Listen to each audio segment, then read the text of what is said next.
I covered my sister's education costs while juggling 2 jobs, only for her to call me a loser at a family dinner. She was stunned when I stopped paying her rent and revealed to everyone why she could no longer afford her lifestyle.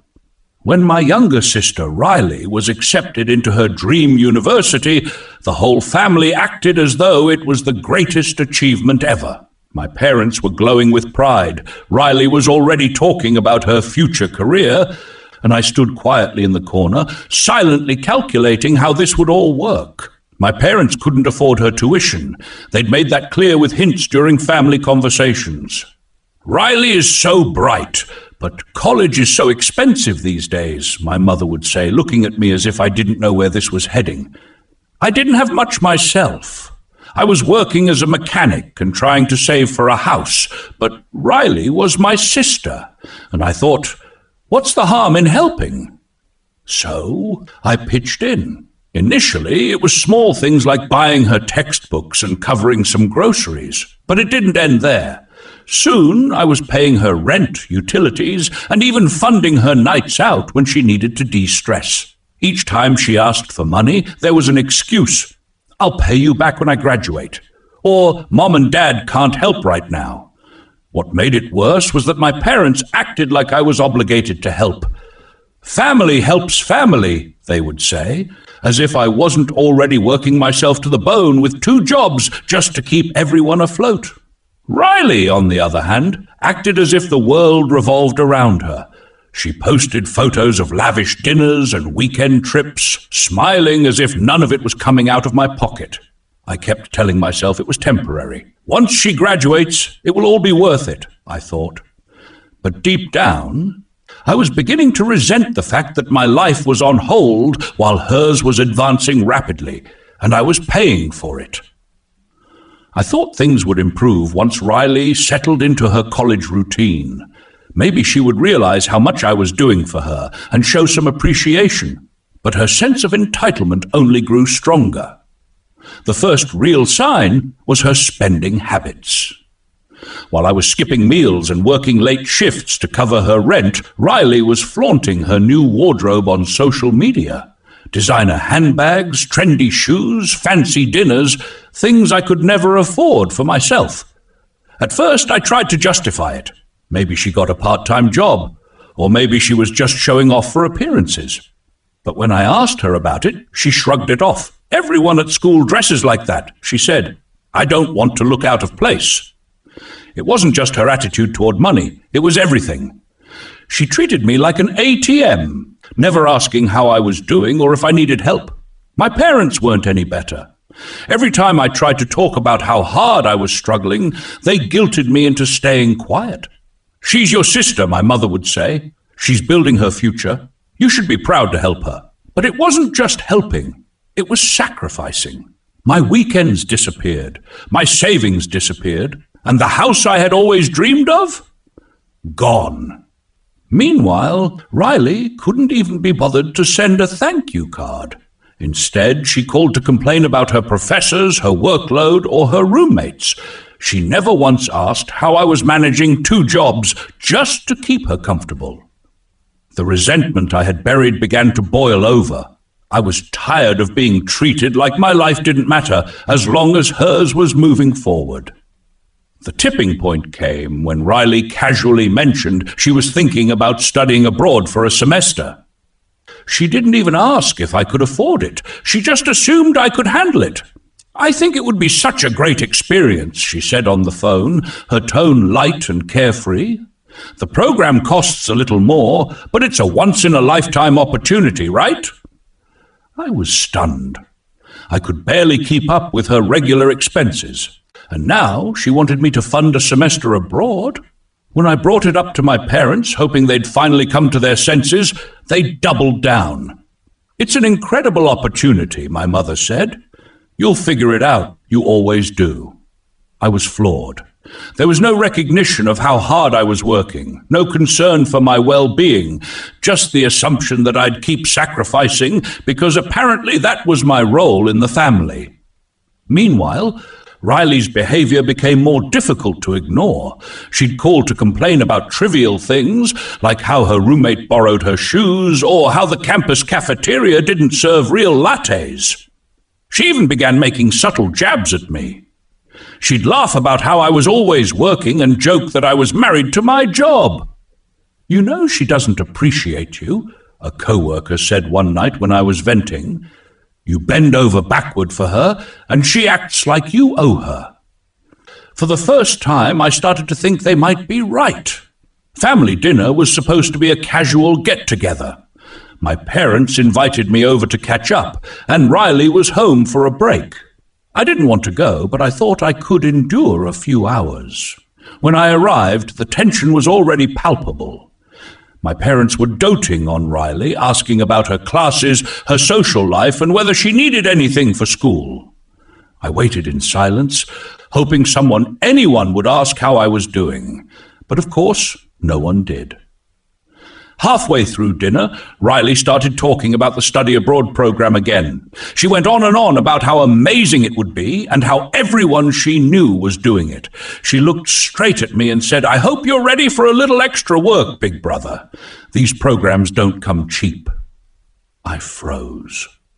I couldn't believe she had the nerve to say that in front of everyone, like it was already a done deal. "Maybe you should get a part-time job," I said, trying to keep my tone light. Riley laughed. "Me? A part-time job? That's funny. I'm too busy with school." That was it, the last straw. I put my fork down and stared at her. "You're kidding, right? You think I'm just going to keep funding your lifestyle while you sit around doing nothing?" The room fell silent. My parents looked at me as though I had just cursed at the table. Riley's jaw dropped, but she quickly recovered. "What's your problem?" she snapped. "You've always been so bitter. Just because your life isn't going anywhere doesn't mean you have to take it out on me." That hit me like a punch to the stomach. After everything I had done for her, sacrificing my time, money, and dreams, this is how she saw me? A failure? Her words stung like a slap in the face. My blood was boiling, but I refused to let her have the last word. "Bitter?" I leaned forward. "You think I'm bitter because my life isn't going anywhere? Riley, my life isn't going anywhere because I was too busy funding yours." My parents immediately jumped to her defense. "That's inappropriate," my mother said sharply. "You're her brother. It's your job to support her." "My job," I repeated, letting out a bitter laugh. "When did it become my job to work 2 jobs so you could live in luxury? When did it become my job to sacrifice my future so you could have yours handed to you on a silver platter?" Riley folded her arms and rolled her eyes. "Oh, there it is," she muttered. The martyr routine. That was it. I was done. "You know what?" I stood up. "Go ahead and call me a failure, Riley, but at least I worked for everything I have. What have you done? Nothing. You sit around spending my money while you pretend you're better than me." I turned to my parents. "And you two are no better. You've enabled her selfishness at every turn, and I'm done playing along. I'm not paying for anything anymore. Not her rent, not her tuition, nothing." The silence was deafening. Riley's face went white, and for the first time she looked genuinely shocked. "You can't do this," she said, her voice trembling. "How am I supposed to live?" I shrugged. "Figure it out. I've been doing it for years. Maybe it's time you learn." I walked out of that dinner feeling both anger and relief. For the first time, I stood up for myself, but I knew the fallout was coming. And sure enough, it didn't take long. The next morning, my phone was flooded with texts and calls. First, it was Riley. She started with passive-aggressive messages. "Thanks for ruining dinner. Hope you feel good about leaving your own sister high and dry." When I didn't respond, the guilt trip started. "You're really going to leave me like this, after all I've been through?" I ignored every message. If she wanted to play the victim, she could do it without me. Then my parents got involved. My mom called first, her voice thick with disappointment. "I don't know what's gotten into you," she said. "Riley needs your help. She's your sister. She's been my financial responsibility for years." I shot back. "It's time for her to grow up and take care of herself." My father called next. "You're being selfish. You're punishing her for no reason. What's she going to do now?" "Get a job," I said bluntly, like the rest of us. The real kicker came later that week when I got a call from Riley's landlord. Apparently, she told him I was the one paying her rent, and when the payment didn't come through, he came straight to me. "She's not my problem anymore," I told him. "You need to talk to her." That conversation must have been a wake-up call for Riley, because a few days later, she showed up at my door, unannounced. She looked disheveled and panicked, a far cry from the entitled, confident person I had known. "You can't just cut me off," she said the moment I opened the door. "Yes, I can," I said flatly, leaning against the doorframe. Riley stood there, shifting nervously. She wasn't used to hearing no. "You don't understand," she began, her voice rising in desperation. "If you don't help me, I'm going to lose my apartment. I can't just move back home. Mom and Dad don't have room for me." "Not my problem," I said coldly. Her jaw dropped. "Not your problem. You're my brother, and for years I've been more than that," she argued. "I've been your safety net, your bank, your excuse not to grow up. I worked 2 jobs so you could live your dream, and the one time I asked for respect, you called me a failure. So no, Riley, it's not my problem anymore." She blinked as though she couldn't comprehend what I was saying. "I didn't mean it like that," she stammered. "I was upset and I just wasn't thinking." "You never think," I shot back. "You never think of anyone but yourself. You use me, you use Mom and Dad, and now you're panicking because you have to face the consequences." Then she began to cry, big dramatic sobs that might have worked on someone else, but not on me. "You're not going to guilt me into changing my mind," I said, my voice firm. "You need to figure this out for yourself. Get a job, budget your money, do whatever it takes, but leave me out of it." She didn't like that answer. "You're being cruel," she snapped, wiping her tears away. "You're supposed to help the family." "That's what family does," I said coldly. "No, Riley, family supports each other. They don't take advantage of each other and call it love. And until you figure that out, don't bother coming back here." I closed the door, cutting off whatever excuse she was about to make. For the first time, I felt in control of my life again. After closing the door on Riley, I braced myself for the fallout. She wasn't the type to suffer quietly, and I knew she'd try to turn this into a sob story for my parents. Sure enough, the next day called me, furious. Mom started with her usual guilt trip. "How could you do this to your sister?" she demanded. "She's struggling, and you left her when she needed you most." I didn't hold back. "Struggling? She's been living off my paycheck for many years while acting like she's the queen of the world. Maybe it's time she learned what struggling actually looks like." Dad chimed in, accusing me of being heartless and ungrateful for all they had done for me. This part made me laugh. "Ungrateful?" I said. "You're kidding, right? I've been funding Riley's lifestyle while you two cheered her on like she was the next big thing. Meanwhile, I've been working my ass off to keep her comfortable." The more I laid it out, the calmer they became. By the end of the call, they had nothing to say except that I was tearing the family apart. As for Riley, her meltdown was spectacular. She flooded social media with vague posts about how some people only care about themselves and being let down by those closest to you. She even had the audacity to start a GoFundMe page for her rent, claiming she was blindsided by an unexpected expense. Her friends commented with faux concern, asking if there was anything they could do to help, but the donations barely trickled in. Apparently, people weren't as eager to support her lifestyle as she had hoped. Meanwhile, word of the drama spread like wildfire through the family. My aunt called to say she heard I was being unreasonable, but after I explained the situation, she quickly changed her tune. "She really expected you to keep paying her rent," she said, astonished. "Welcome to my world," I replied. After my parents showed up at my door, I realized how far this whole situation had gone. It wasn't just Riley's entitlement anymore. It was the whole family enabling her, treating her problems like they were mine to fix. They didn't stop at guilt. My mother started spreading the narrative that I had failed Riley and the family. I heard from cousins and distant relatives I hadn't spoken to in many years, suddenly chiming in with messages like, "It's not fair to let her struggle," or "Family comes first." But as days passed, Riley's facade began to crack. I heard from mutual friends that she had moved back in with my parents after being evicted. Of course, that wasn't enough for her. She made it clear she expected to be coddled there too. One friend told me she overheard Riley complaining about the food at home. She's mad that her parents don't meals, my friend said, laughing. She even joked that they should hire someone to take care of her since you're not around to do it anymore. Hearing this only cemented my decision to cut ties. If my family wanted to enable her behavior, that was their choice. But I wasn't going to continue being a part of it. I cut off contact with everyone for a while. No calls, no texts. I focused on my life, my career, my dreams, and my sanity. As the months passed, I began to notice subtle shifts.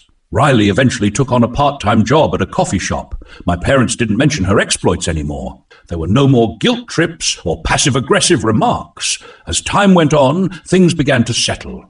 Riley's life slowly started to take a turn for the better, but it wasn't because I bailed her out anymore. She had to get a part-time job, learn how to budget, and face the reality that the world wasn't going to bend to her every whim. It wasn't perfect. She wasn't suddenly humble, and her sense of entitlement didn't vanish overnight. But I noticed a change. When I bumped into her one afternoon at a coffee shop, she looked different. Her face was tired, but there was a faint sense of responsibility in her eyes. She was still wearing designer clothes, but there was a frugality to them now. She wasn't flaunting them like she once had. "Hey," she said quietly when she saw me, her voice softer than I expected. I just wanted to say thanks for not giving me money anymore." I raised an eyebrow, surprised by the sincerity in her voice. "I know you didn't want to," she continued, looking at the floor. "But you were right. I've had to figure it out myself, and it's been hard, but I'm getting there." I didn't know what to say. The words "I told you so" lingered on the tip of my tongue, but I didn't want to say them. It felt like we were both finally on equal ground. We weren't brother and sister who were constantly at odds. We were just two adults figuring out life in our own ways. "You don't have to thank me," I replied, keeping my tone even. "I wasn't doing it for you. I was doing it for me. You needed to face the consequences of your actions." She nodded, understanding. "I get it. I wasn't the best sister, and I'm sorry." It wasn't the perfect apology, but it was a start. The years of resentment and frustration didn't disappear with those words, but it felt like a door had finally opened for us. We were no longer trapped in the cycle of me enabling her and her taking me for granted. Things weren't magically fixed after that.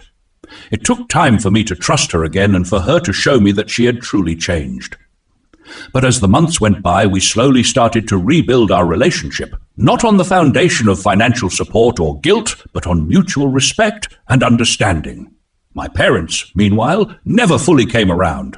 They never apologized for their role in enabling Riley's behavior, but after seeing the changes in her, they started to realize that maybe I wasn't the villain in this story after all. They didn't push me to help her anymore, and though the tension was still there, it was quieter now. I focused on myself. I saved up for a small apartment, something I had dreamed of for many years. I worked harder at my job and started investing in my future. I didn't have the weight of my sister's financial burdens on my shoulders anymore, and it felt like I could finally breathe again. Riley, in the meantime, got her life together. She graduated, got a job, and began paying her own bills. She wasn't perfect. She still had her flaws, still made some poor choices here and there, but she was no longer the entitled young woman who expected everything handed to her. She reached out every now and then, asking for advice or just checking in. It wasn't much, but it was enough. We were moving forward, and that was all I really wanted. As for me, I had learned a powerful lesson about boundaries and the importance of self-care. I had spent so many years thinking I was doing the right thing by helping others, even at the expense of my own happiness. But in the end, I realized that taking care of myself wasn't selfish. It was necessary. And sometimes the best way to help someone isn't by giving them everything they ask for, but by letting them figure things out on their own. The road wasn't easy, and I had my doubts along the way, but I knew I had done the right thing. I wasn't a failure. I wasn't bitter.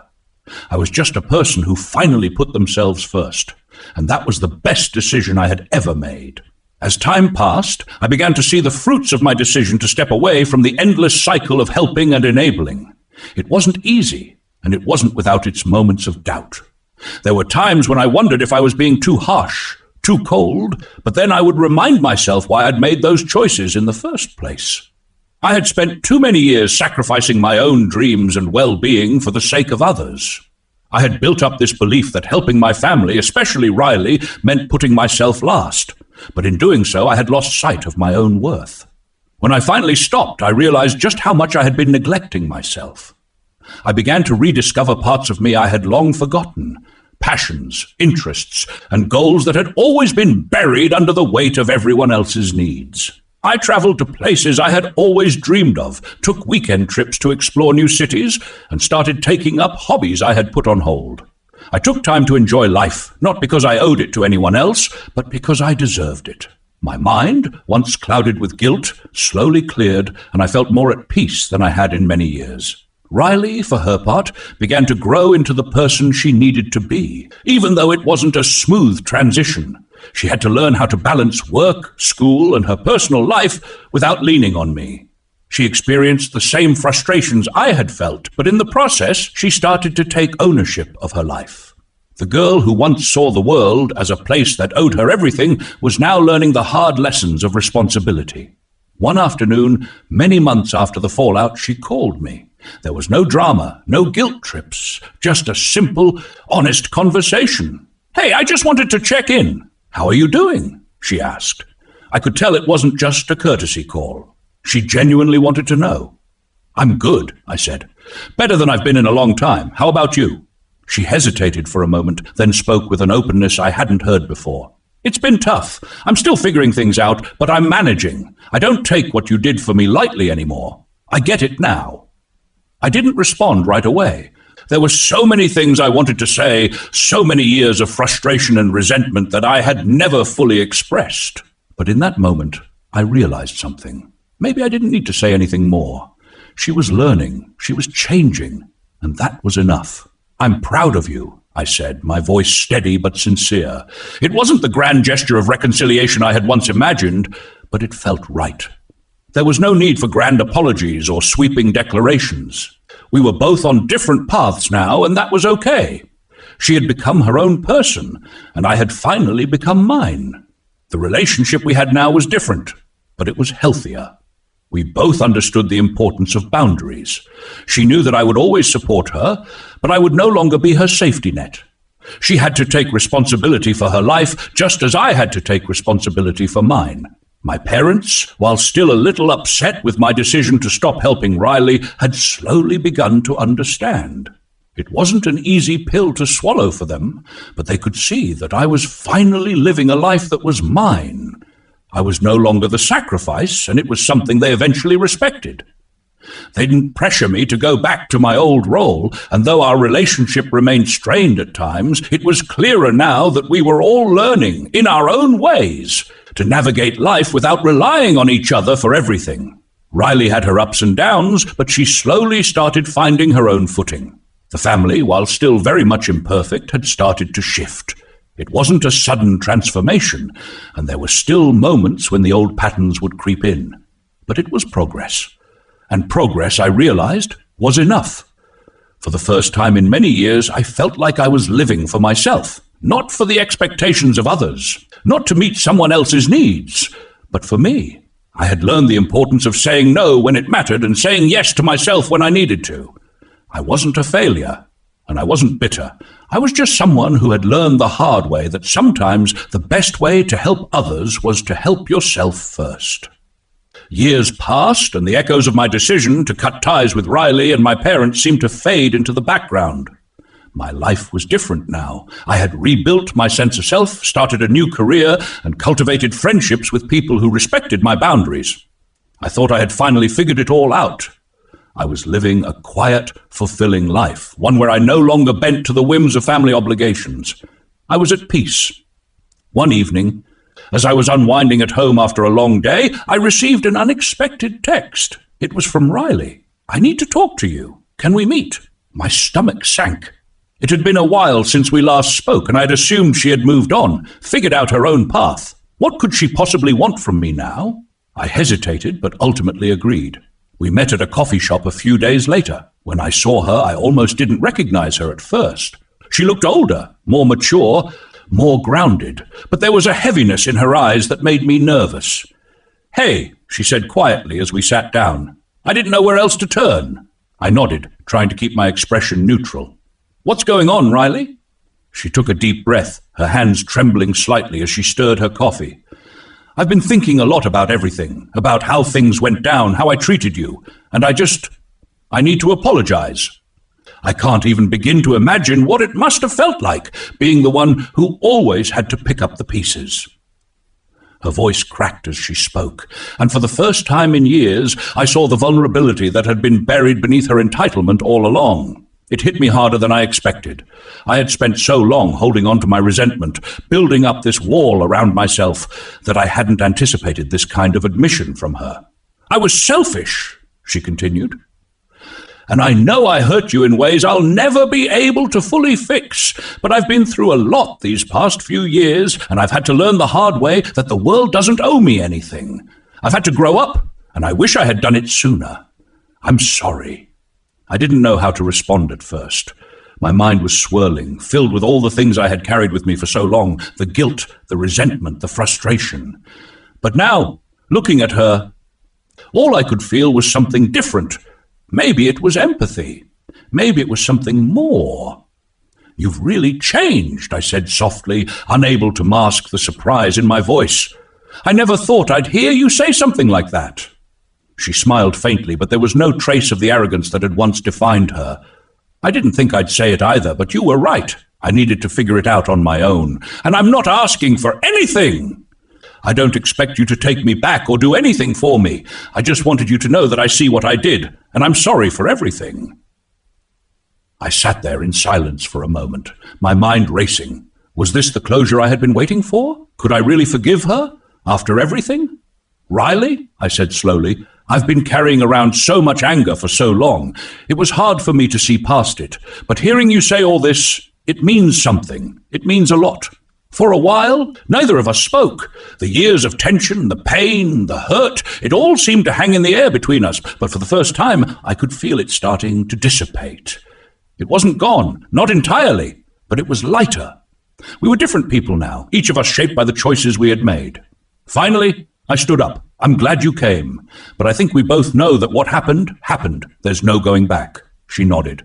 "I get it." And with that, we parted ways. It wasn't the happy reunion I'd once imagined, but it wasn't a bitter goodbye either. It was simply two people acknowledging the past, accepting the present, and moving forward. A few weeks later, I received another unexpected message. This time it wasn't from Riley, but from someone else, my mother. "Can we talk?" the text read. I felt my stomach tighten. After everything that had happened, I wasn't sure I was ready for another round of guilt trips or emotional manipulation. But I couldn't ignore it. We met at a park, and when I saw her, she looked different too, tired, as if the weight of everything had finally caught up with her. She wasn't the same woman who had guilted me for years into being the family's sole provider. "I've been thinking," she began, her voice wavering, "about everything, about how we treated you." I didn't say anything, just watched her, waiting for what was to come. "I realized," she continued, "that we never really understood the burden we were putting on you.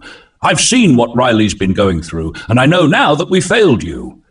We treated you like you didn't have a life of your own to live." It was a strange thing, hearing my mother admit this. All these years, I had wanted her to see things from my perspective, but I hadn't expected her to come to this realization on her own. "I'm sorry," she said, her voice cracking. "I'm sorry for everything. I don't expect you to forgive me, but I wanted you to know that I see you now, and I'm sorry." For a moment, I didn't know how to respond. My heart was still heavy with all the years of hurt, but I could also feel the shift in her words. Maybe, just maybe, things had changed. Maybe, just maybe, this was the first step toward healing. "I don't know if I can forgive you, not right now," I said finally, "but I hear you. And I'm glad you're finally seeing things for what they are." We parted ways quietly. It wasn't the reconciliation I had once envisioned, but it was progress, and that, I realized, was enough. Sometimes the end of a story isn't what we expect. It's not a neat and tidy resolution, but a series of small, unexpected shifts. My life had been a battle between giving too much and learning to take back what was mine. And in the end, it wasn't about the apology or the closure. It was about the lessons learned along the way. Sometimes it takes years for people to see the truth, and sometimes you have to learn to let go of the past to truly move forward. And in that moment, I knew I had finally let go. And that was the most unexpected freedom of all.